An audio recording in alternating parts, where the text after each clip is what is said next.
White Mountain Community College champion here at Riverside Speedway.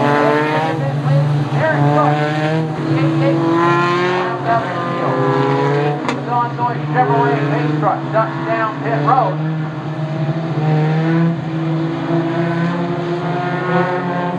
Once again, got a couple of former late model champions in the stands today. Brad Cook, 1980 champion, and 7-time champion George Stone is watching.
TMS Diesel Cyclones champion Julian Keddison making his way down through the grandstand. Congratulations.